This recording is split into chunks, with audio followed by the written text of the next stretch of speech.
S.M.I.L.E Youth Lounge, a space where young minds come together to learn, grow, and connect. We dive into topics that actually matter, from relationship to money, movies, mental health, leadership, business, and career goals. You name it, we talk about it. And the best part, we keep it real and interactive. And maybe you should expect giveaway, teasers, and a whole lot of vibes. So if you're ready to level up, connect with like-minded people, and get insights that actually matter, hit the subscribe button now.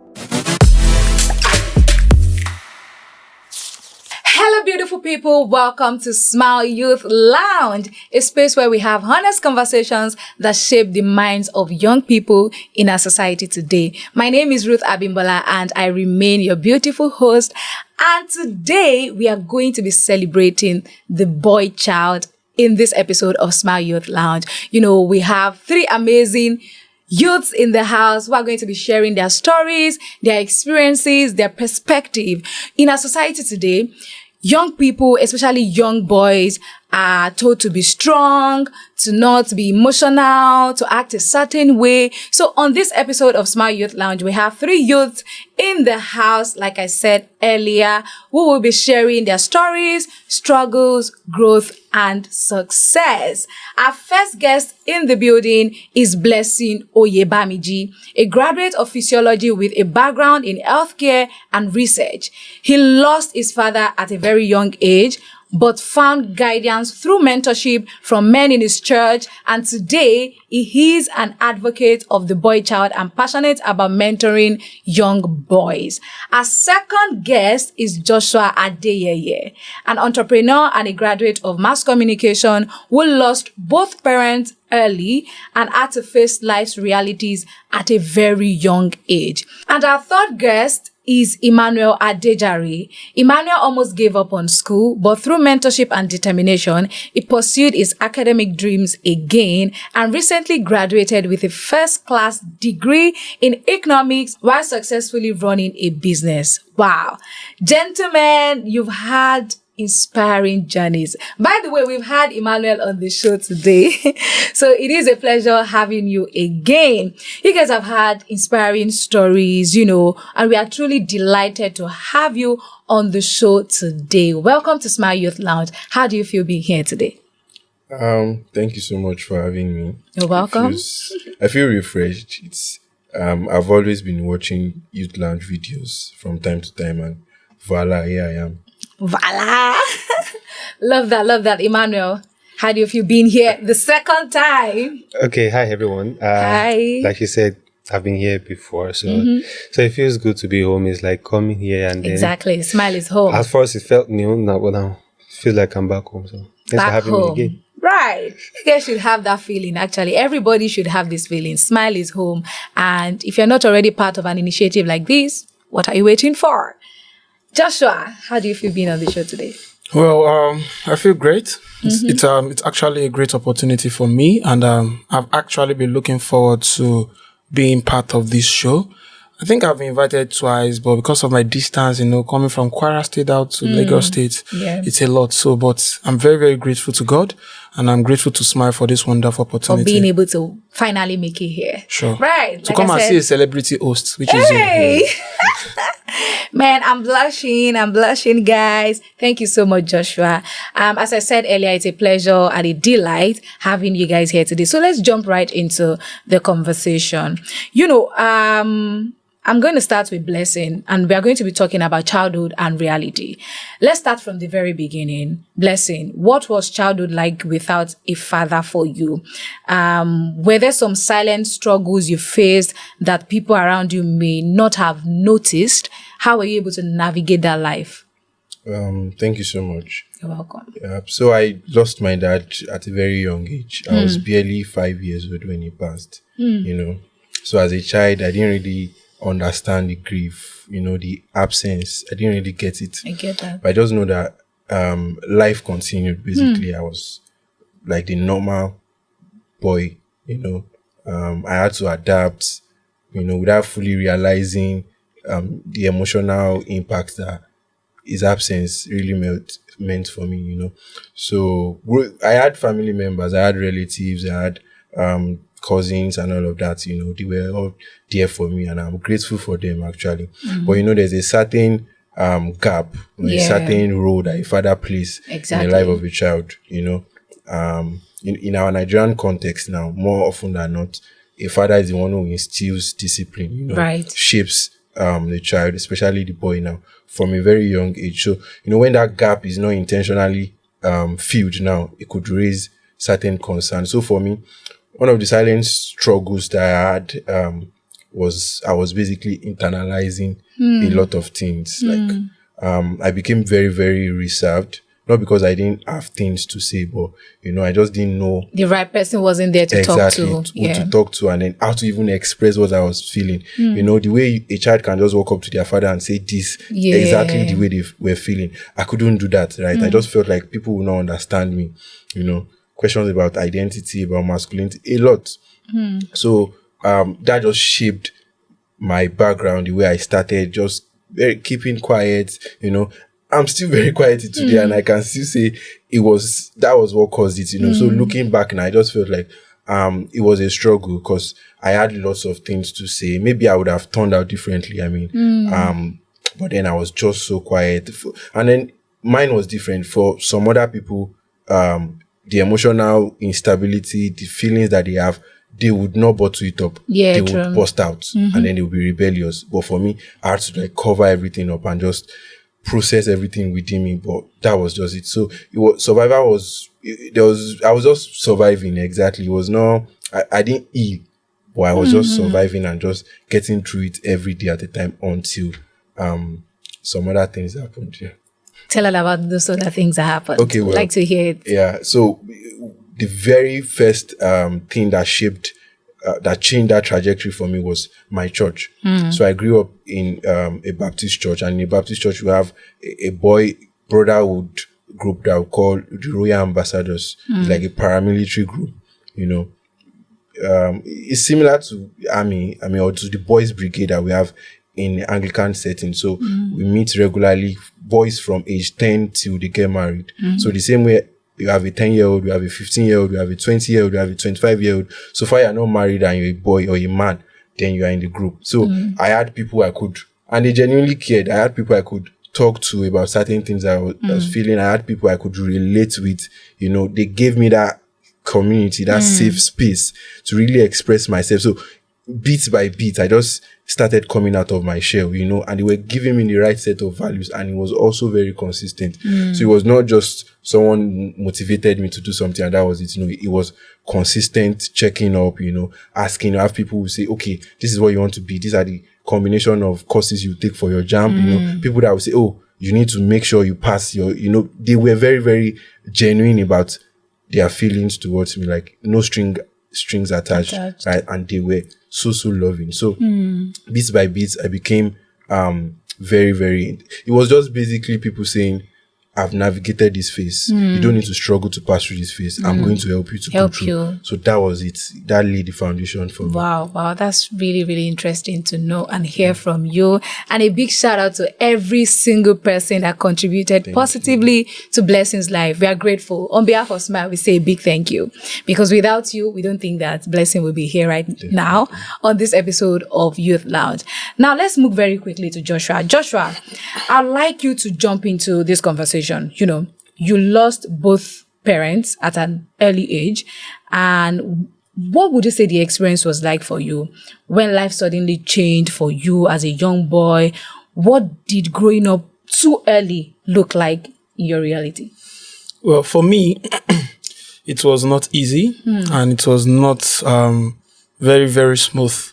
Even those that have two parents, it wasn't smooth for them, not to talk of you that did not have any. Losing both, right? And the fact that losing them was not even to a situation whereby you can even consider and say, okay, maybe so the way of life was this and that.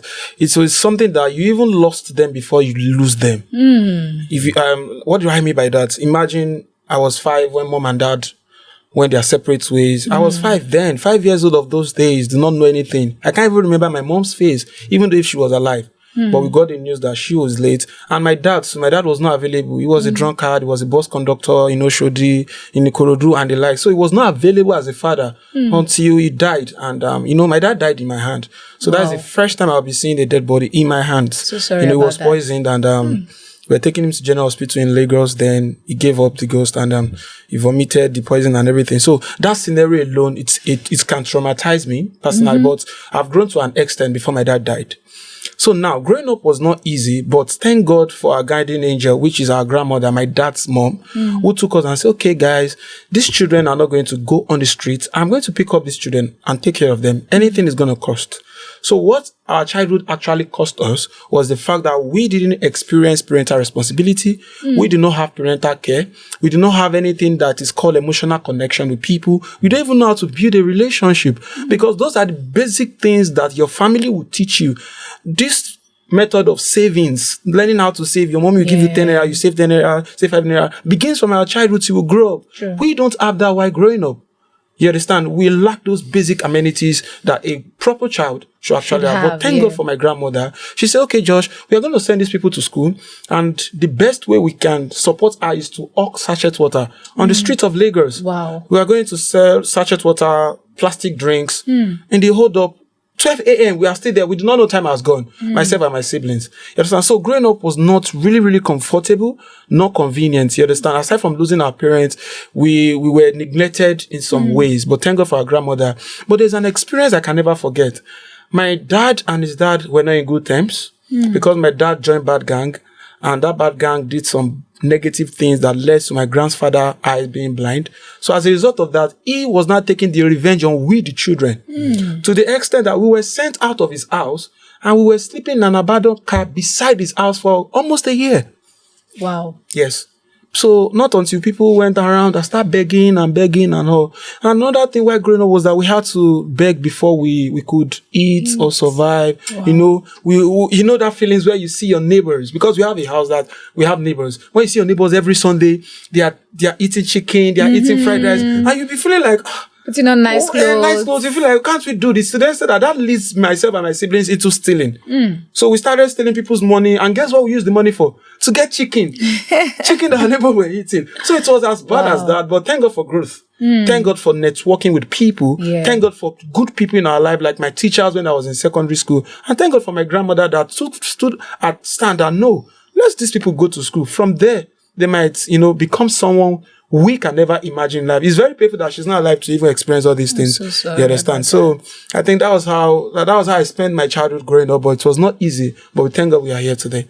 Joshua, I must say that you've been through a lot as a child, and I'm really sorry about your experience. Sorry for the loss of your parents and your grandma as well. But you've turned out to be amazing today. Look at you. You guys don't worry. You get to know Joshua more in this episode, and you get to see the things that he has been able to achieve despite all these challenges that he just mentioned that he went through as a child. Quickly, let's move on to Emmanuel. We know that in life, there are times we find ourselves on crossroads, and many of us experience a turning point or defining moment in our lives. Now, Emmanuel, congratulations on graduating with a first class. I know we mentioned it in the episode you were on, but we just wanted to emphasize that again. In economics, but it wasn't a smooth journey for you. We both know that. Can you take us back to the moment when you almost gave up on your academic dreams? What nearly made you walk away completely, and what made you decide to believe in yourself again and pursue your dreams with renewed determination? Okay, thank you again. Well, unlike Joshua and Blessing, We are the chief. so unlike them, my parents are still very much alive. Very much alive. Only that money not just the share. I mean, they tried. I saw them. They really struggled. I saw it. They tried, but money was not just there. And I left secondary school in 2014. And this 2026, that's like 12 years ago. Right? Yeah, 12 years ago. So imagine someone that left secondary school 2014 and just graduating. 12 years From later. uni. And it wasn't like the guy is a dullard. I've always been a brilliant boy. I mean, my junior secondary school, senior secondary school, I was the assistant head boy. And they don't use Olodo to... Don't play, exactly. Sure, you don't have, you are not and you could have said maybe he has always had a big stature. No, I've always been like this. So it shows that I'm not a dullard. Something happened. Yeah. So just that there was no money. And just like every young person out there, you have that your plan, that very unrealistic but sincere plan. I know a person that says you can be sincere and be sincerely wrong. True. So True. that are very sincerely wrong plans. Once I leave secondary school, I'm gonna get a good into job, the university, 4 years, you are out, you serve by 20, you are settled and all of those things. And life was just there telling us, They just play. So Right. immediately after secondary school, a lot of my friends gained admission, and that was not my own story. So I was just there. That didn't happen. In short, as at the year I gained admission, that was 2019. That was the year my junior in secondary school was graduating from the same Unilag. Wow. Yes. And I can imagine how the feeling must have been for you. well, funny enough, I'd learned earlier that comparison is a thief of joy. So Right. know that don't just compare yourself. Does not mean you should not be moved or motivated by what people are doing, but don't just do that comparison thing. So I'd always known that. However, so that year, and his mom that year was when I went to meet him, finally gained admission, all of those things. So congratulations. And the mom said, Adejare, why is it that it's the year my son is graduating that you're just gaining your own admission? Man. And I said to her in Yoruba, I said, respectfully, I said, Mommy, Say respectfully for me. kò sígbà tá a dáṣọ tá a rí ilẹ̀ fi wọ̀. Right. So, Absolutely. well, for the sake of those that don't understand Yoruba, there's, irrespective of the time, how late it takes you to get a cloth, there is always an event for the clothes. Exactly. So, when I finally gained admission, I entered school with a lot of hunger. I mean, I had seen my friends in school, those that were coming out, some were already working. So I went in with that only anger. So I was angry already in my spirit, not because they were doing well, but because that thing I've always wanted, I've finally gotten it. And I will not enter late and graduate anyhow. I get that. So that was the hunger, that was the annoyance I went with. And the admission came and I entered the university, and the rest they say is history. Right. And you graduated with the first class. Why are you Not running away from that? Okay. I saying did the first class. And in short, I always like to mention that, and it's not because I do not appreciate the first class. Everybody that knows me, the last episode I was here, I said it, everybody that knows me in school knows that two things are important to me: first class and Money. so everybody. So, but then, what is most important to me, or what I really loved, was the award. And again, it's not because of the 1 million. Everybody, I love the 1 million. Don't get me wrong, Right. but it shows the name of the award itself. Best improved. It shows something. Yeah, It true. shows a trajectory of struggle. So I mean, it show the first class is the result. Like I always say, the But the award is the award. process, and that alone is what I'm grateful for. Thank you for sharing that. And to everyone watching us at home, if you are believing God for something, or you are chasing a dream and it is not happening when you want it to happen, that doesn't mean that it still cannot happen in future. I mean, look at Adejare here with us right now. Maybe if you had gotten the admission earlier, you might not have graduated with the first class. Most likely. Because the reason why The hunger would not be there. the hunger will not be there. The reason why you were so, determined about getting a good result, because you cannot get into school late and they come out with a, I mean, it took a lot of intentionality. Exactly. You cannot just come out with anyhow results. So that hunger was there. So at the end of the day, it was for your good, It was. right? We are going to delve right into overcoming pressure.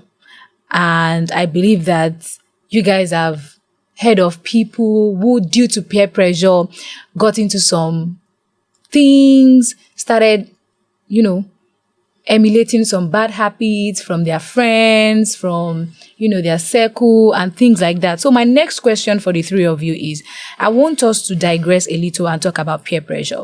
Against all odds, against everything that you guys have explained today, from, Joshua stealing with his siblings to get chicken just because their neighbor was also eating chicken, to Blessing gaining the strength to be able to share with people and then just get their advice on some of the things that he was going through, to Emmanuel not comparing himself to the people that already gained admission before him, his friends, things like that.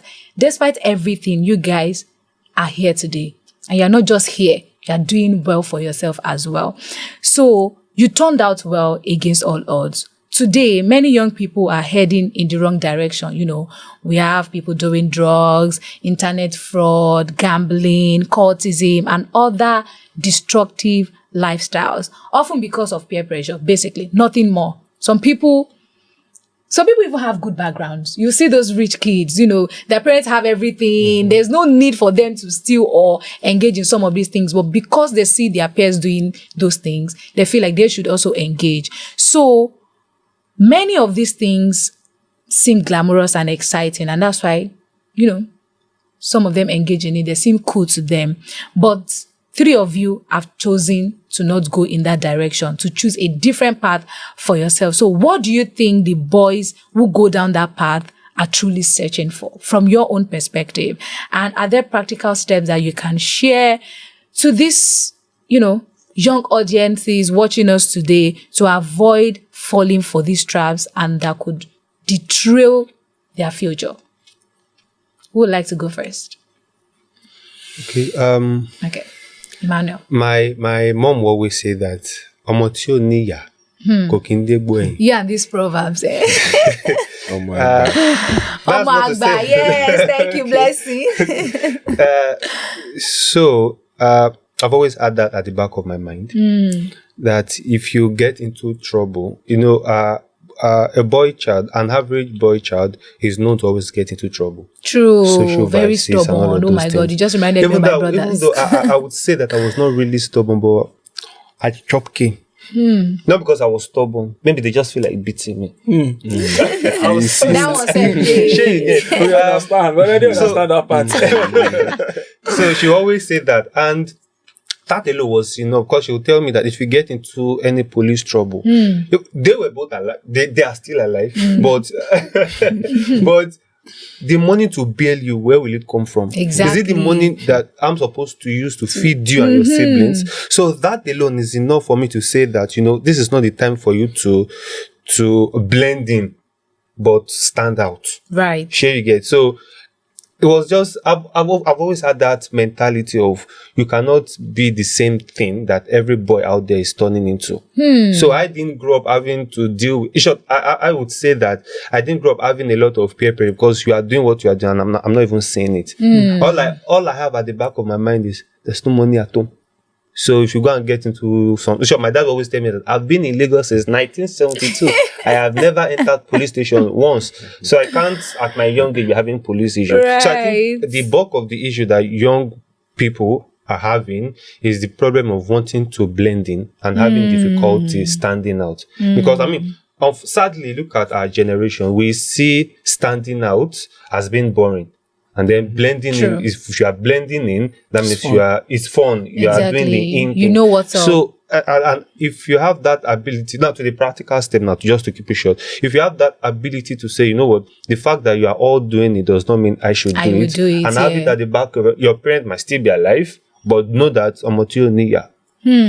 Nobody will not sit for you when you get into that trouble. Exactly. So I think that mentality alone is enough for any boy child or anybody out there, not necessarily the boy child, because girls cause trouble too. Thank you.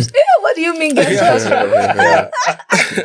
So Please, girls are classy. We don't cause trouble, do we? Guys, drop it in the comment section. All right, over to you, Joshua. All right, so I think I'm going to pick it up from where Dejari stopped. So far, it's being my other name, so it's my paddy. So for me, while growing up, I had a manual. Like, I call it a manual of life. Why did I say so? is because I look at my dad's lifestyle and I use his lifestyle as a mirror to picture how I want to live mine. For instance, he is a drug addict, he drinks, he smokes, but I make sure I don't do those things. So I was able to stay away from any peer pressure that will even introduce those things to me, because automatically I've seen the result, which is my dad, and he was even poisoned through alcohol. So I know that's for sure. So, but there are some other peer pressure that many people seems to ignore and not talk about. The peer pressure that comes when you have a low self-esteem. That kind of peer pressure that you just want to fit in, even when you know that you are not supposed to be there. You just want to show off. You just want to say, let them just see me that I'm doing something. I just want to be visible. You just want to be a container without a content. So those are the kind of peer pressure I actually faced while growing up. You understand? So, and what did I do? The practical step I took then, which I believe will help everyone listening today, is that number one, I make sure that I believe in myself that I have a talent. Then I build more on my talent by showing up. Even when nobody needs me, I'll try to do my own, express myself with my talent, which is dancing then.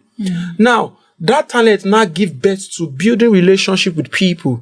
So that is the second step I did. I expressed my talent, my inner gifts, my inner self. Maybe it's singing, maybe it's dancing. Just express yourself. That thing makes you stand out from other people. Right. I will not make you to compare yourself with others. You understand? Then after that, you surround yourself with good people.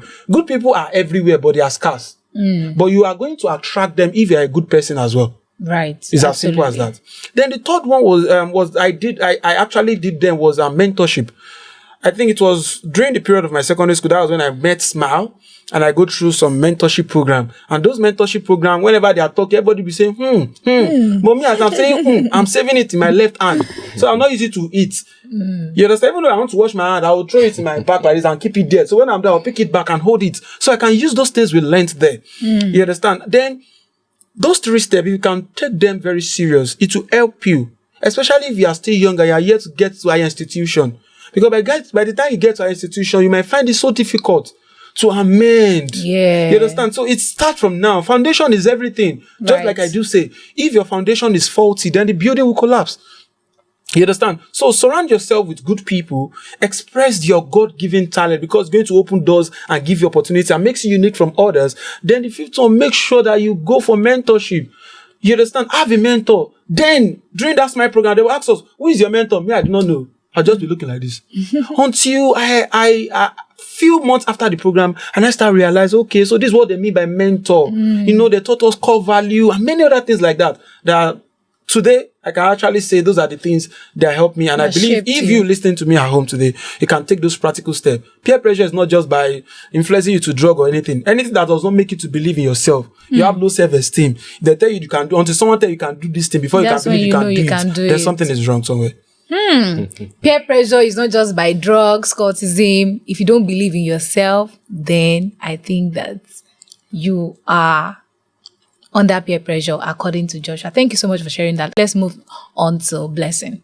Thank you so much. You're welcome. He started off by speaking about low self-esteem, and I could relate to that because, you know, with a lot of emotional instability I had, it just made me, you know, I had low self-esteem basically.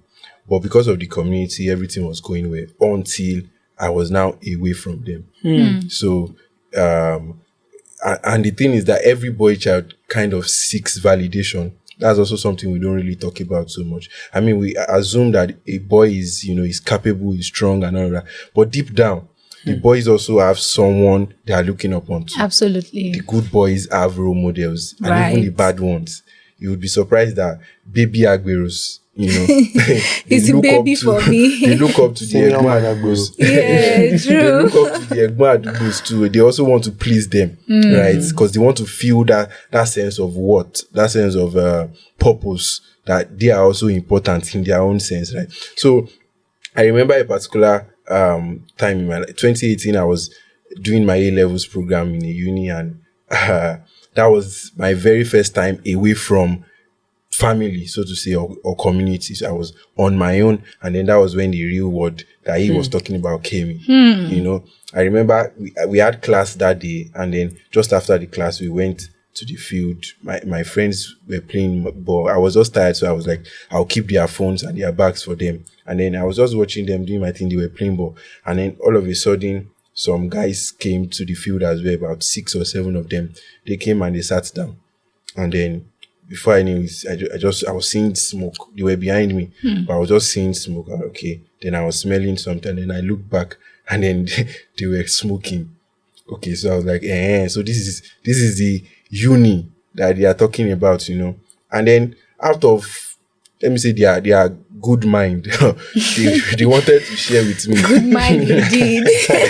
I mean, they saw me as a brother. These are very selfless people. They saw me as their brother, so they were passing. They called it passing the joints. That was the first time I heard that. So I was like, wow, okay. And then they extended their good gesture to me, and then I was like, oh no.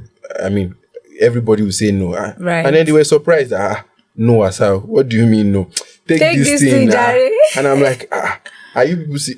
The pressure was so much for someone that was, just so calm, low self-esteem, that I just wanted people to just leave me alone. Do you get? So the pressure was so much, but I remember praying in my mind that day.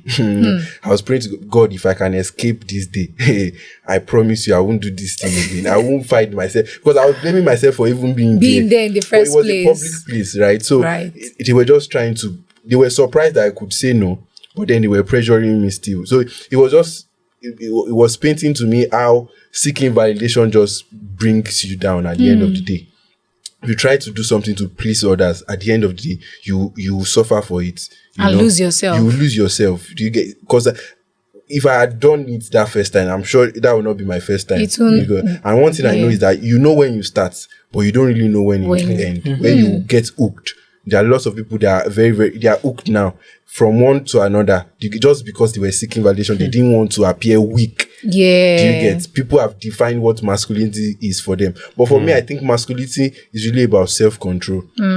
Being able to stand your ground, take your decisions. Totally agree with you. Being a person of integrity. So I believe young people also need mentorship, because as much as we know these things, we also need to tell them. Do you get? So that's why conversations around the boy child, very, very important. Wow, thank you for sharing that. And when Joshua was giving his response, I was just nodding, because I totally agreed with most of the things you said. And self-control and all of these things that you made mention of while you were speaking, they don't just end in your home or with your family members or people you are surrounded by. When you go to the outside world, just like the uni you went to, his parents were in there to say, oh, don't do this. Is maybe church members that you mentioned earlier, the mentors were in there. So it was left for you to make that decision. So thank you so much, everybody, for sharing that. So lastly, so that we can wrap up, if you could sit with your younger self right now, what would you tell him? Let's start with Joshua. For me, if I could sit with my younger self right now, I'm going to tell myself, Joshua, well done. Yeah. I think I did not give myself enough accolades while growing up. I feel like success is a day thing. Something that will just happen, beam. Then I'll just blow, beam. Then, the story will just change. You understand? Then another thing I would have done is I would have not blamed my parent for the kind of life they lived, because I blamed them a lot. In fact, there was a time I even cursed my mother that if we should grow up and make it in life, and my mom tie gele or tie anything and say want to come for our party or our convocation, that breeze will just carry the tie away. She would just have accidents. Then we're very young, so we did not know that those things. She tried her part. When I grow up, I make my findings and understand the true things that really happen. I realize that even when you have thousands of children in a husband home, when the peace of mind is not there, there's every tendency, instead of death, you will leave. Yeah. So my younger self did not know that. Instead, I was blaming. Then the final thing I'm going to say is I am going to tell my younger self to learn a skills as early as possible. And I know someone is listening to me there that need that. As you are now. In fact, encouraging before you get to our institution, learn the skills. The way Nigeria is going, right? if you don't have a skill or have something you're doing, if you ask the three of us now, you will listen that we have different kind of businesses or skills we are doing. If you don't have those things, you are going to be behind. Right. You understand? And when you lag behind in the journey of life, as a man or as a boy child, life is winning you 1-0. You can't lag behind the gap. You know, can't make calm. That is 2-0. You're not gonna marry wrong. That is 3-0. And everything How now many starts. zero? You still don't have Christ. You still don't God Jesus or get God or believe in God or serve 4-0. God. That is 4-0. So you can see that life has a way of counting scores. So if I'm to call my younger self together, those are the things I'm going to tell myself. And that is why I'm telling you all listening today. Please make sure that you take note of that. Emmanuel, over to you. Okay, very shortly, if I should say my younger self, I'll just say one thing because it's very under-talked about. And that is, you alone should be the metric upon which you measure your own growth. And I say that because I am the happiest when I compare where I am now to where I used to be. But you see, the moment I try to compare myself to Joshua or to another person, I become very sad because Joshua, we live two different lives. Right. And my business, Joshua is doing better in his business compared to myself, but you will forget that I'm also doing well on my own pace. So that thing is very under talked about, and it is something that affects young ones a lot. So that's what I'll tell my very young self. Right, you're absolutely right. I totally agree with you on that. Blessing. One thing I would tell myself is just that actions have consequences. Because when I was younger, I didn't see drastic change as something that can happen just by tiny habits. I felt like it was just I have to do something big to really change my life, either positively or negatively. Do you get? But later on, I found out that see those tiny, consistent daily steps that you are taking now, they are the things that become habits cumulatively. Do you get? So when you have it at the back of your mind that these simple actions you are taking right now, they have much larger consequences, then maybe you'll be able to take the right decisions. Wow.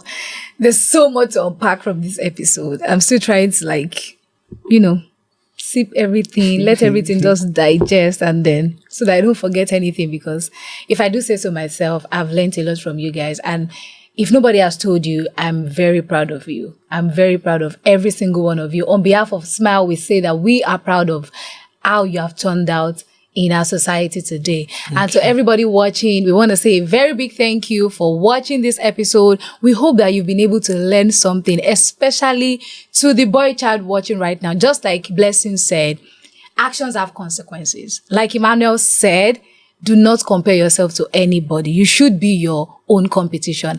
And like Joshua said, learn a skill as a boy child so that life will not win you 1-0. Thank you so much for watching this episode. We hope that you've learned a thing or two. Please drop your comments in the comment section telling us about what you've learned from this episode and how this episode has impacted your life in general. As a boy child, we hope that you keep winning, you keep thriving, and at the end of the day, you are able to overcome every challenges that may come your way and, just turn out well in life, just like our guest today have turned out. Thank you so much for watching once again. And until next time, I remain your host, Ruth Abimbola. Toodles.